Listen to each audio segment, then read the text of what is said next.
Budget session है वो अप्रैल में खत्म हो गया, जुलाई में मानसून सेशन खत्म शुरू हो गया, इन दोनों के बीच का जो टाइम होगा उसे रेसेस बोलते हैं।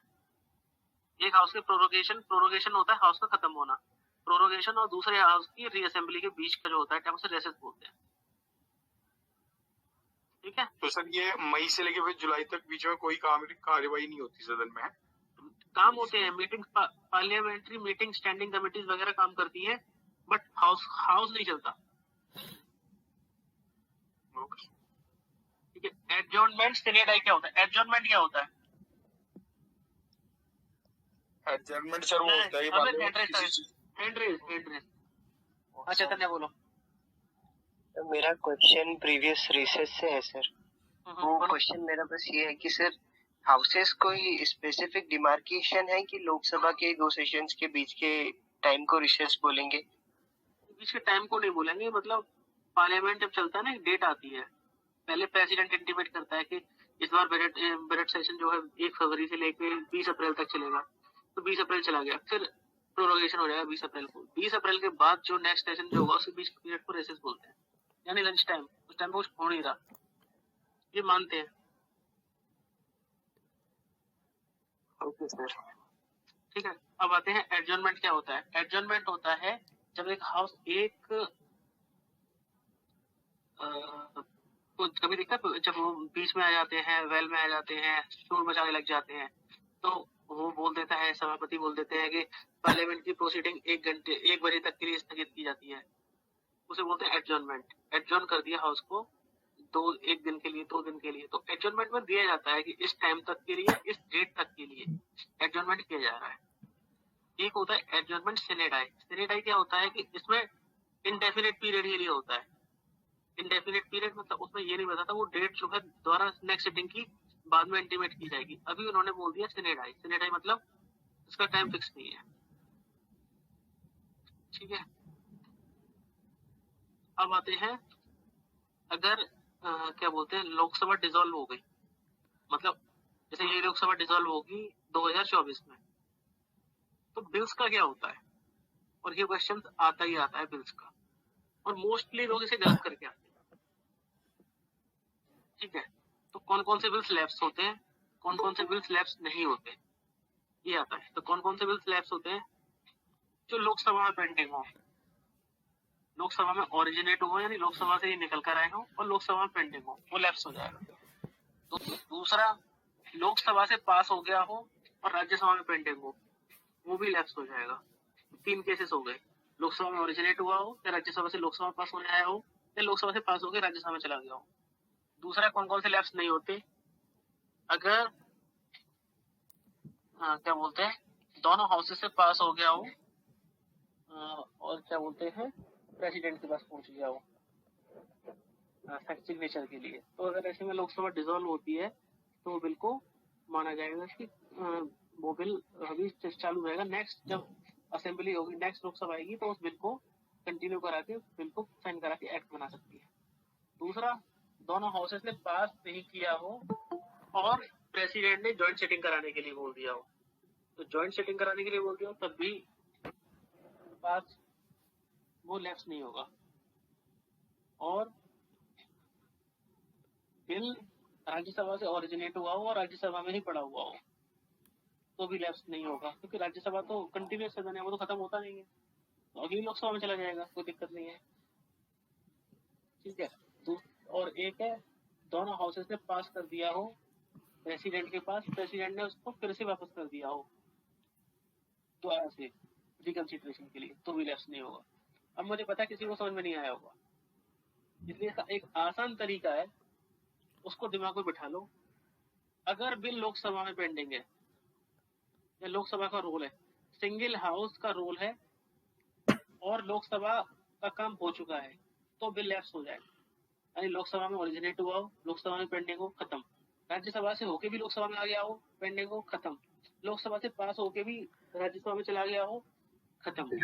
तो और अगर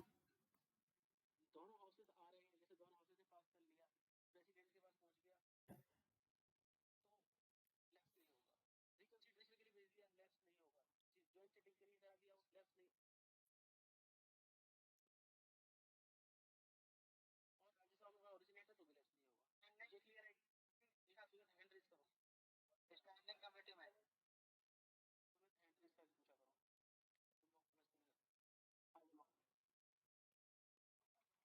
स्टैंडिंग कमेटी में भी तो जाता है। स्टैंडिंग कमेटी में बात ही नहीं कर रहा ना, मैं बात कर रहा हूँ बिल ये दो हाउसेस के बीच में, दो हाउसेस के बीच में इसका मतलब स्टैंडिंग कमेटी के पास अगर जाना होगा तो जा चुका होगा, और भेज दिया तो भी कोई बात नहीं है।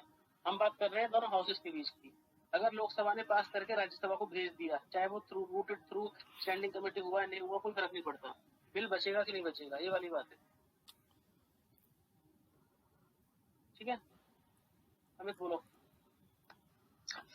सर अगर लोकसभा से पास हो गया और राज्यसभा में जाके अटक गया तो वैसी स्थिति में सर खत्म। मैंने कहा ना, अगर लोकसभा इन्वॉल्व हो गई तो खत्म। अच्छा, लेकिन लोकसभा के साथ अगर प्रेसिडेंट इन्वॉल्व हो गया, खत्म नहीं होगा।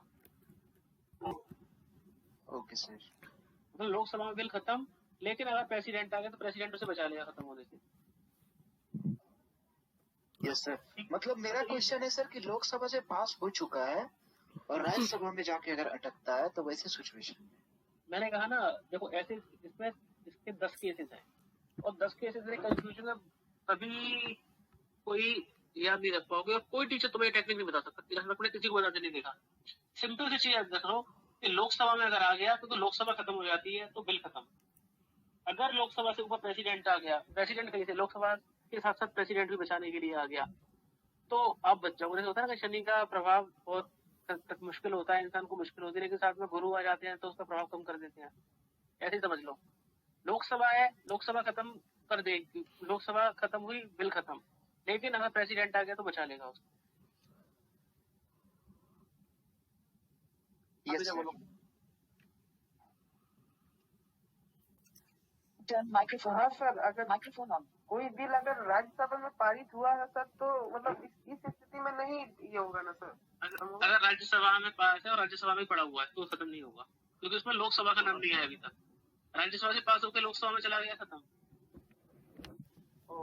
अच्छा, ये इजीएस्ट तरीके से याद रखने का।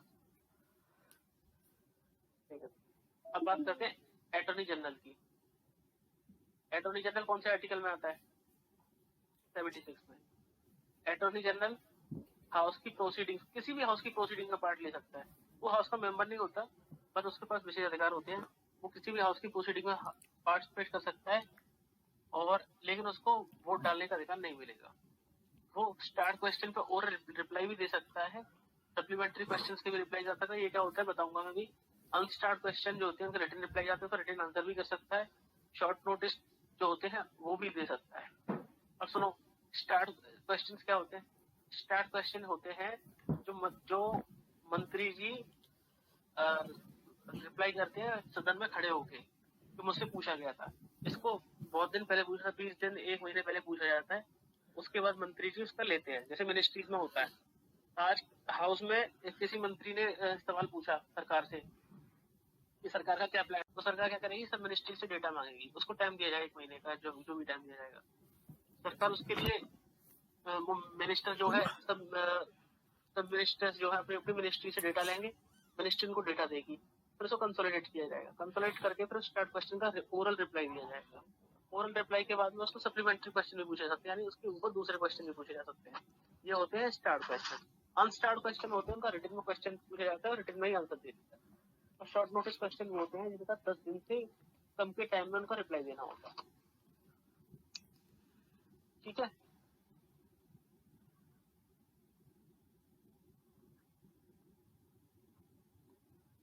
ये क्लियर है? अब आते हैं, किसी को पूछना तो पूछ लो इसमें से। सर वो 10 दिन वाला एक बार रिपीट कर दीजिए जो आपने 10। हाँ यस सर, मैंने किया है सर, किया है मैंने। हाँ तो 10 दिन वाला होता है, उसको बोलते हैं short notice question. Short notice question मतलब 10 दिन से कम में रिप्लाई करना होता है, विद इन 10 डेज। ये अर्जेंट वाले थोड़े होते हैं, वो होता है। ठीक है, और कौन पूछ रहा है? देना पॉसिबल नहीं होता, तो क्वेश्चन को 2 कैटेगरी पार्ट दिया है, स्टार्ट और अनस्टार्ट। स्टार्ट क्वेश्चन जो बहुत ज्यादा प्रोमिनेंस के होते हैं, ये डिसाइड करता है, सभापति डिसाइड कर देता है कि कौन सा स्टार्ट है कौन सा अनस्टार्ट है। तो किसी ने पूछा कि भाई मेरी, अब मान लो कोई बंगाल की कॉन्स्टिट्यूएंसी वाला पूछता है कि हमारे क्षेत्र में मछलियों के पालने के लिए आपने क्या किया है, सरकार ने क्या कदम उठाए, और पूरे सदन पर खड़ा होकर क्यों बताएगा पूरे देश को, तो वो बोलेंगे इसका रिटर्न में रिप्लाई कर दो इसको। लेकिन सरकार बोलती है, अब कोई पूछता है कि भाई उज्ज्वला योजना से कितने लोगों को गैस कनेक्शन मिला है, तो ये देश का सवाल है। कोई पूछता है कि कोरोना के टाइम पे सरकार ने क्या क्या कदम उठाए, तो वो पूरे देश का सवाल है। वो स्टार्ट क्वेश्चन, तो ये सभापति डिसाइड करेगा, उसके बाद जो है उसका रिप्लाई कर दिया स्टार्ट और अनस्टार्ट की कैटेगरी में। कुछ तीसरी कैटेगरी बनाई हुई शॉर्ट नोटिस वाली की, भाई बाई चांस कोई ऐसी सिचुएशन आएगा आपको अर्जेंट रिप्लाई करना होगा, तो उसको शॉर्ट नोटिस क्वेश्चन बोल दिया जाता है। जैसे कोविड के टाइम पे शॉर्ट नोटिस क्वेश्चन दिया जा सकता है। चाइना से इंडिया का क्लैश हो गया, इस पे अपोजिशन पूछना चाहता है तो 10 दिन का वेट नहीं कर सकते, तो उस टाइम पे शॉर्ट नोटिस क्वेश्चन। अब बता क्वेश्चन आर क्या होता है। क्वेश्चन आर होता है 11 से 12 के बीच का टाइम, इसको बोलते हैं क्वेश्चन आर। इसमें आप क्वेश्चन पूछ सकते हो, ठीक है। 5 दिन होता है हफ्ते, पूरे हफ्ते होता है, और 11 से 12 का टाइम होता है। 1 बजे से हाउस की प्रोसीडिंग चलती है। इसके बीच का जो 1 घंटा होता है उसको 0 आवर बोलते हैं। ये 0 आवर इंडिया इन्वेंशन है, वर्ल्ड में किसी भी पार्लियामेंट में नहीं होता, ये सिर्फ इंडिया में होता है। 0 आवर में क्या होता है, इनफॉर्मली डिस्कशन हो जाता है, बहुत सारी चीजों को सॉर्ट आउट कर जाते हैं, लोग मिल लेते हैं आपस में, तो ये होगा 0 आवर। अब इसके बाद हम मोशंस डिस्कस करते हैं, बहुत इंपॉर्टेंट आता है। 3 तरह के मोशंस होते हैं। मोशन क्या होता है, मोशन होता है किसी प्रपोजल को मूव कराना, किसी प्रपोजल को मूव कराना। जैसे हाउस के कुछ लोग हैं, वो चाहते हैं किसी मुद्दे पर सदन का ध्यान खींचा जाए, कि इस चीज को किया जाए। तो प्रेसिडेंट है, ये प्रेसिडेंट जो है ये इस पे इसको इम्पीच करना है या मिसयूज किया है, किसी भी चीज पर किया जाता है, तो हम उसको उसके लिए मोशन लाते हैं। तो मोशन 3 तरह के होते हैं, substantive, substitute and subsidiary motion. Substantive motion क्या होता है, सब्सटेंटिव मोशन होते हैं जो बहुत ही इंपॉर्टेंस के होते हैं, इंडिपेंडेंट प्रपोजल होते हैं, और इम्पोर्टेंट मैटर्स पे, जैसे कि इम्पीचमेंट ऑफ प्रेसिडेंट या फिर चीफ इलेक्शन कमीशन के बारे में कुछ इलेक्शन कंडक्ट कराने के लिए कुछ मोशन, ये सब्सटेंटिव मोशन, या ग्रांट वगैरह लेना, वो सब्सटेंटिव मोशन होते हैं। सब्स्टिट्यूट मोशन क्या होते हैं कि सब्सटेंटिव मोशन में कुछ गलती हो गई, तो उस मोशन को जो है आगे ले हटा के उसकी जगह पर सब्स्टिट्यूट ले आते, पुराने वाले को सुपरसीड कर देगा और नया आ जाएगा। जैसे कि मान लो ग्रांट ही ली किसी चीज के लिए, मोशन। सब्सिडियरी मोशन क्या होता है, सब्सटेंटिव मोशन में कुछ कमी रह गई, कुछ कोई पॉइंट भूल गए, तो उसको पूरे को बजाय लाके सब्स्टिट्यूट लाने के बजाय एक काम करते हैं, उसमें वो क्लॉज ऐड कर देते हैं, तो उसके लिए दूसरा मोशन ले आते हैं उसके साथ, तो सब्सिडियरी मोशन ले आएंगे, तो वो उसको उसकी जो कमी है उसको फुलफिल कर देगा, तो होगा सब्सिडियरी मोशन। इसके बाद इसके सब्सिडियरी के 3 पार्ट होते हैं, पर उनको बताऊंगा नहीं, उनकी जरूरत नहीं पड़ेगी तुम लोगों के लिए, किसी काम का हमारे लिए बस ये 3 ही काम के। तो ये 3 तरह के मोशन हो गए, ये क्लियर है? अच्छा चलो बोलो। सर मुझे मोशंस क्लियर नहीं हुआ सर, मोशन क्या है सर? मोशन होता है कि कोई प्रपोजल लाना है। अब हाउस कैसे लाएगा प्रपोजल, बताओ। अब मान लो तुम एक एमपी हो, तुम चाहते हो कि इस बात पर डिस्कशन होना चाहिए कि इंडिया चाइना के सोल्जर्स के बीच में भी क्लैश हुआ है, इस पे डिस्कशन हो, या तुम ये चाहते हो कि हाँ इस पे चाहते हो तुम, तो कैसे डिस्कशन लाओगे तुम? हम इनफॉर्मली बात करते हैं तो कहते हैं वो चाइना में क्या चल रहा है, आपस में बात कर ली। लेकिन हाउस का एक तरीका है ना, आप सदन को कैसे लेकर आओगे उसके लिए? उसके लिए मोशन लाया जाएगा कि चलो इस पर डिस्कशन करना है, इस प्रपोजल को फिर बात करनी है, उसके लिए मोशन लाया जाएगा। तो मोशन 3 तरह के होते हैं। सर उसमें सब्सटेंसिव वाला एक बार आप प्लीज रिपीट करेंगे? सब्सटेंटिव वाला ही मेन होता है, एक ही मोशन होता है मेन, तो बाकी 2 तो उसको उसका वही क्लियर नहीं है सर। ऑल्टरनेट है। कुछ भी बड़ा काम करना है, नया काम करना है, वो सब्सटेंटिव मोशन के थ्रू ही होगा।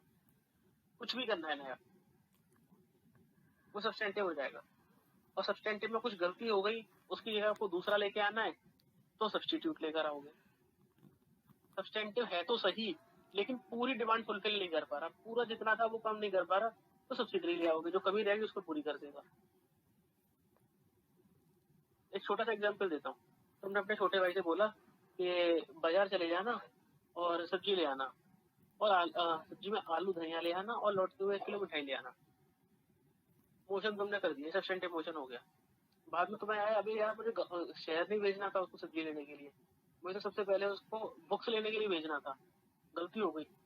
अब आपने सब्स्टिट्यूट मोशन लिया है, नहीं वो पुराना वाला ऑर्डर कैंसिल का फोन किया, पुराना वाला खत्म करो, उसकी जरूरत नहीं है, पहले बुक्स लेकर आ, ये सब्स्टिट्यूट हो गया। अब अगर पहले वाले में आपको ये तो हो गया सब्स्टिट्यूट का एग्जाम्पल, सब्सटेंटिव सब्स्टिट्यूट क्लियर हो गया। अब अगर पहले वाले एग्जाम्पल में आपने उसको सब्जी और मिठाई लेने भेजा और अचानक आपको याद आया कि लौटते हुए से पान के पत्ते भी तो मंगाए थे, तब फोन करोगे, एक काम करना, पान के पत्ते भी ले आना, वो तो लाना ही लाना, पान के पत्ते भी ले आना। ये सब्सिडरी मोशन हो गया।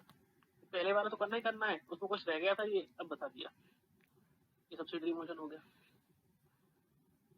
सर ये कोई रिटर्न नोटिस की तरह होता है, मींस कैसे मोशन लाया जाता है? हाँ, ये लोग जब लोग लाना चाहते हैं, वो लोग हर मोशन के लिए से 50 लोग चाहिए, जितने भी लोग हैं वो लोग एक मोशन के लिए प्रपोजल लेंगे, सब लोग साइन करेंगे और स्पीकर को देंगे, स्पीकर के ऊपर उसे एडमिट करेगा कि नहीं करेगा, अगर एडमिट कर दिया तो उस पर डिस्कशन किया जाएगा। Okay sir. आमिर बोलो। Yes sir. सर ये जो मोशन लाया जाता है, तो सदन ऑलरेडी चल रहा हो, तो क्या उस टाइम भी मतलब कि मोशन लाने की आवश्यकता है, या फिर सदन जब नहीं चल रहा उस समय? सदन में लाते हैं ना, उसमें ऐसे नहीं होता है, तुम लोग अचानक से पूछ लेते हो मुझसे, बीच में मैं रुक जाता हूँ। सदन में आप रोक नहीं सकते हो कार्रवाई को, आप उसमें पेपर पे लिखोगे और पेपर लिख के उसको जो होगा प्रिसाइडिंग ऑफिसर उसको सबमिट कर दोगे, वो देख लेगा, वो डेट दे देगा, वो अपने कन्वीनियंस के हिसाब से देख लेगा। ऐसा नहीं है आपने कहा कि अभी करा दो तो अभी 10 मिनट बाद ही स्टार्ट हो जाएगा, वो उसको अपने कन्वीनियंस के हिसाब से देख लेगा, रिजेक्ट करना होगा रिजेक्ट कर देगा, करना होगा तो डेट इंटीमेट कर देगा। ठीक है सर, तो मतलब ये जो लिखित रूप में आपने बोला कि मतलब देना पड़ता है जो भी है, तो सदन चल रहा हो उस टाइम भी मतलब देने से हो सकता है, और सदन ना चल रहा हो मतलब सत्र ना चल रहा हो तो उस टाइम भी मतलब यही प्रोसेस होता है? उसके बीच में तो आप मोशन ला ही नहीं सकते हो ना, सत्र चलेगा अच्छा, वहाँ नहीं ला सकते। अब तुम बोलोगे कि बिल हम सदन जब नहीं चल रहा हो तो हम पास करा सकते, तो कैसे करा लोगे पास? सर अगर कोई इमरजेंसी हो जाए तो, जैसे कि अभी इंडिया और चाइना इमरजेंसी हो जाएगी तो आप उसके लिए आपको एक मोशन और सत्र को चलाने के लिए एक प्रपोजल करोगे, वो दिया जाएगा प्रेसिडेंट को, स्पीकर को, और वो प्रेसिडेंट जो है इमरजेंसी में सेशन बुलाएगा urgently. Yes sir, okay sir. ठीक है, तो और कोई? हाँ मंत्री बोलो। नो कॉन्फिडेंस मोशन भी तो होता है सर, वो क्या मतलब? उस पर जब आएंगे तब बताऊंगा, अभी इसमें से जो पूछना पूछो। पंकज बोलो। सर मैं ये पूछना चाहता हूँ कि जैसे आपने बताया सब्स्टिट्यूट मोशन और सब्स्टिट्यूट, और तीसरा कौन सा बताया आपने? सब्सटेंटिव। सब्सटेंटिव। सब्सटेंटिव का मतलब होता है, सिंपल भाषा में बात करो तो इम्पोर्टेंट। Thank you sir. ठीक है, सब्स्टिट्यूट का मतलब होता है इसका विकल्प, यानी उसको हटा के इसको लगा दो। सब्सिडरी का मतलब होता है कि इसको हटा के ये इसका साथी है, उससे छोटा उसका साथी है। ठीक है,